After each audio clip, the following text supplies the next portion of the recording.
No This is WCW Brandon designer, Kelly, Lonely Road of Speedy Fate, Fight Club, 4759123, montage, just and we're about to be playing Bejeweled Stars level 18. No, not a chance. Fuck you.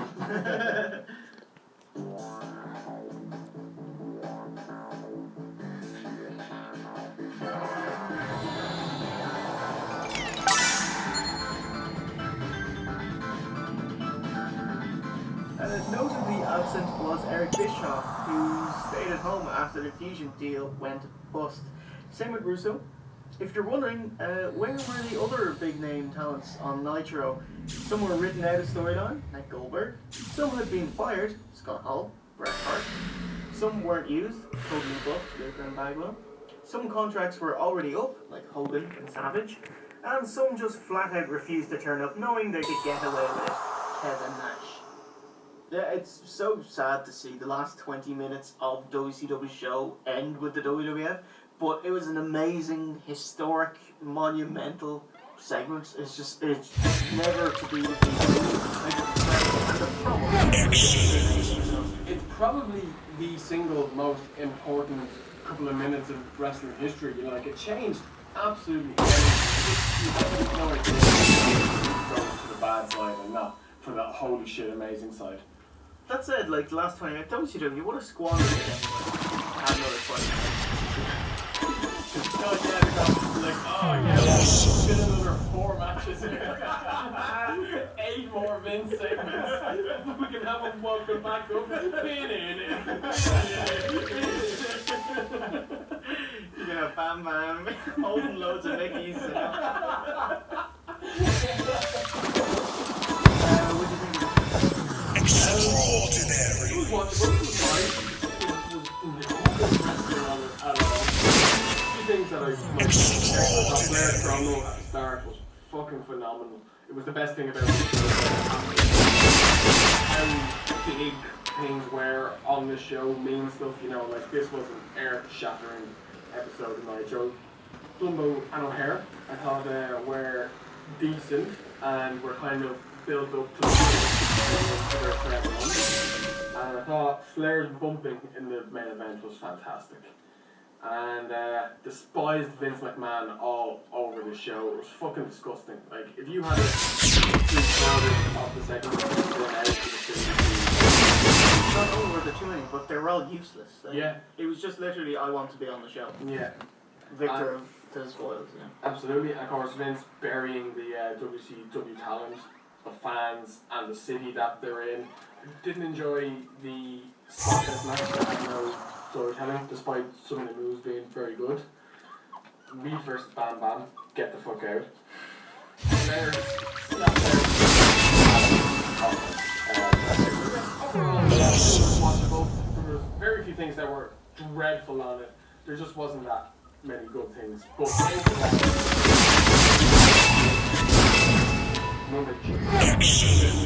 Yeah, there was nothing on this that I was... There's nothing at times to be bad. Even matches that you expected wouldn't be very good.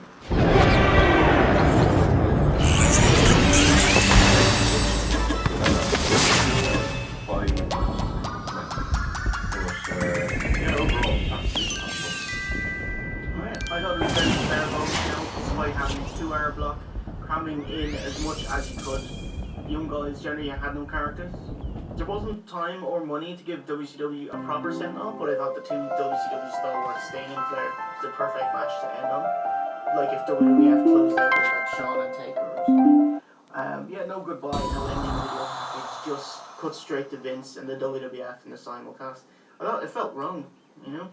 However, it was great to finally see this show, even if it was slapdashed. Topped off with an excellent, iconic, memorable, milestone simulcast segment. And holy shit, it's the best thing James Man's ever done. One of the best things Vince has ever done. Hopes were sky high. The unrest is growing, the power building. The revolution on June 27th. Everything you know is about about to change. You're part of history when WCW takes over the Stabler Arena live June 27. Tickets are on sale now at the Stabler Arena box office, Ticketmaster, or charge by phone at 215-336-2000. The return of the I just have some tidbits about WCW 2001 if you like it. WCW originally planned more Sins pay-per-views in 2001, and Sins Super Bowl Revenge and Greed, namely WCW ND, April 15th, Deceit, May 6th, and WCW Pride. Not planned were WCW Shame and WCW Embarrassment. Shit. Fusions and Bischoff's original plan was a weekly pay-per-view called The Big Bang on May 6, 2001. The idea was the big names, Hogan, Goldberg, Sting, Nash and all that, would come back to reclaim WCW.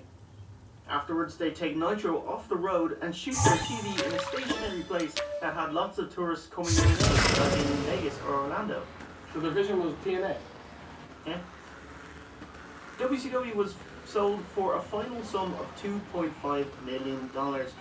You'd often hear DDP saying how WCW is still getting great ratings for TNT at its death, but ratings aren't the only factor to staying on telly. Your audience demographics and what you can get in ad revenue. Just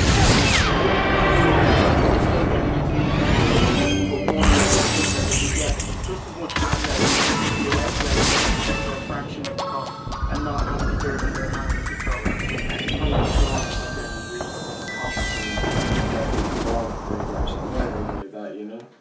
WWF did try to buy out WCW in October 2000, 6 months before they did, and keep Nitro on TNT. But Viacom, who owned TNN, had absolutely none of that and kiboshed it completely. The real story would have been that Linda divorces Vince and gets Raw, and gives Raw to Shane, so WCW take Raw, and Vince takes SmackDown in the WWF. Wow, that was never going to happen, was it? I can't imagine WCW taking the Flash. Seeing that promo where she like wakes up from her zombie sleep and she's like, hey.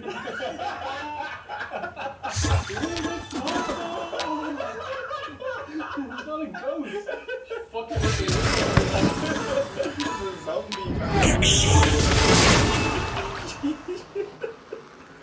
You would have got two separate touring rosters, WCW and WWF, which is what happened with the 2002 brand extension with Raw and SmackDown. Even with the clout of WWF, no TV station would touch WCW. So what now? Integrate the B team of WCW stars into WWF programs with an invasion storyline, split the bloated roster in two, and Vince has his two separate programs. Actually, that's a better plan. The execution was awful. Like, call one of them WWF Raw and the other one WCW Nitro. Thursday Night Nitro. But UPN are like, fuck no, we don't want any piece of Nitro. Right. Because WCW lost $62 million last year. It's a dead brand. Okay. And yes, $2 million is a lot of money to lose in 1 year. But your cutbacks, dropping the big stars, had them on track of running at only a loss of $25 million. So that's good, better. It's an improvement. And $62 million is a drop in the pond compared to AOL and Time Warner's. How much did they lose with that merger? WCW 62 million.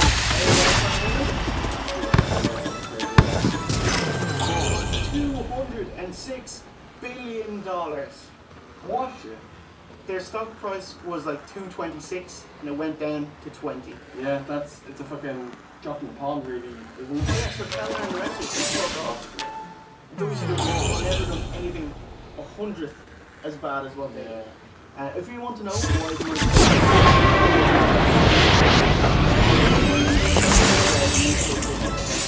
Time Warner more corporate and AOL were arrogant assholes. Combine that with the national controversy and AOL destroyed the internet in the face of broadband. Genius. Boom, Irish obvious. $206 billion, please. Fuck. And that brings WCW Final Nitro to a close. Next up, the Raw side of the coin that very same night, the go-home show to the biggest WrestleMania WrestleMania X7. So before we sign out for the evening, let's hit the wrestling in.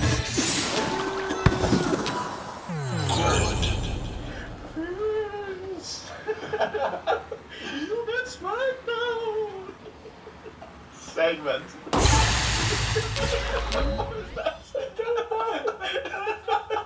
don't know.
That does it for this week, folks. Episode 51 is in the books. In the pocket. Out of sight. Next up is the simulcast Raw, airing the same night as WCW Final Nitro, the go-home Raw for WrestleMania X7, April 26, 2001. Special thanks to Brian at worldwide.com, Brad at Daydream Figures for the awesome title cards, Kenny and Harley Wotton for the amazing theme song, Matthew and Blaster McMaster for the intro. Great name. And as always, our buddies Luke, Davin, and Rory at piledriverwrestling.net and OSW Chat.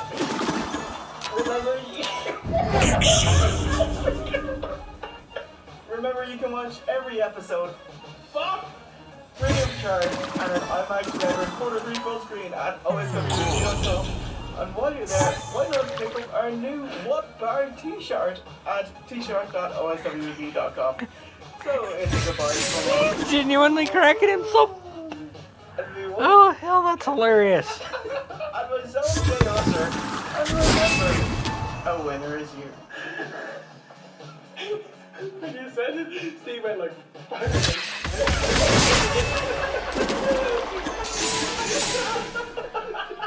Oh, I think that show may have made about like 8 new things that we can run into the ground.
Huge shout out to our newest Ultra Bra, Wayne Reed, for getting an OSW tattoo. Oh, shit.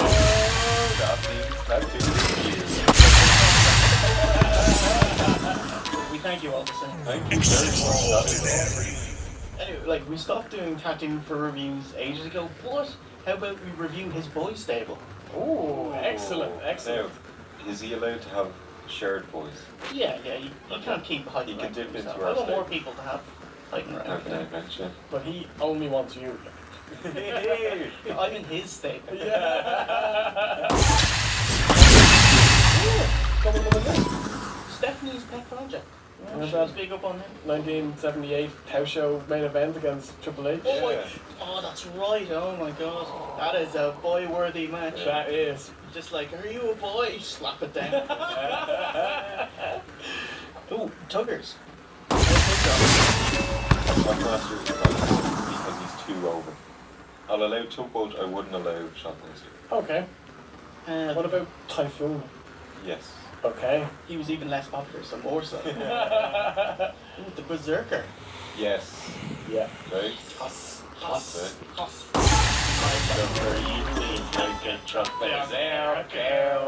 Would you like to making buck Berserker? Ah, that was great. Ooh, and the better half of Men on a Mission, Mo. What a boy.